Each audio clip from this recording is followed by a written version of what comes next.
Hello, today's devotional can be found in 1 Peter chapter 3, verse 21.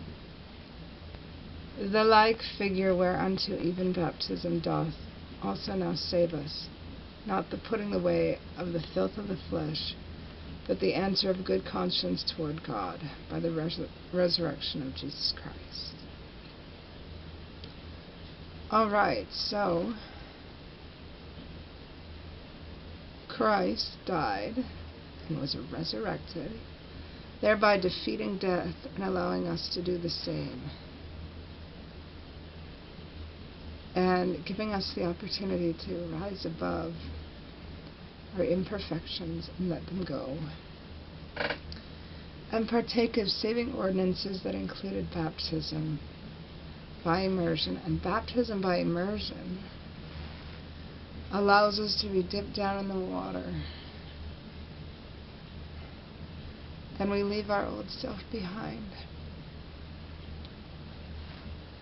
We, in effect, leave our imperfections in the water, and they are consumed. And we rise again, ready to take on the challenge of mortality, knowing that we are going to be assisted by God. And through all the saving ordinances, our conscience can be clean, not just by the saving ordinances when we have them done, but through maintaining a good spirit, and through just making sure that we're doing the right thing, that we're not mocking the ordinances, that we've made covenants with God with an intent to keep them.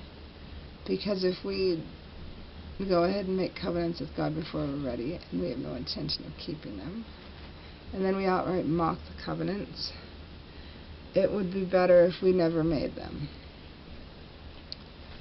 You see, when we make covenants with God, they are sacred and not easily broken, and when we do break them, that is a sign of rebellion and apostasy. And Christ died so that we wouldn't have to fall spectacularly when we sinned. When we sin, because of the atonement, we can repent. And we can be saved by the atonement, and all the opportunities we have through the atonement to partake of saving ordinances and make sacred covenants with God. And through the resurrection of Jesus Christ, we too can be resurrected, and we will be resurrected. But the time of the day of resurrection in which we are resurrected depends on us and what we do with the opportunities we have now and in the immediate hereafter, after our mortality ends. We don't have to live in the filth of the flesh. We don't have to live in imperfection and think that we can never rise above it.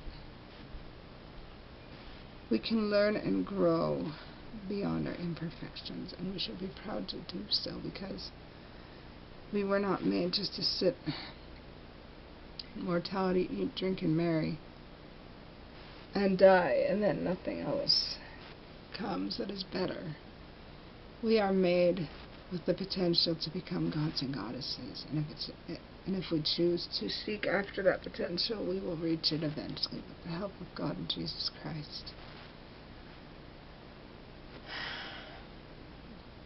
Christ died so that we might live to the fullest, both temporally and spiritually. But that doesn't mean we need to be worldly and vain. We can make the most of the time that we have, thanks to that atonement.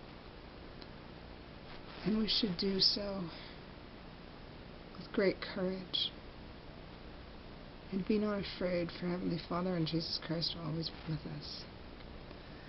But it's our choice what we wish to do. And with that said, I love you all so very much, and I say these things humbly in the name of Jesus Christ. Amen.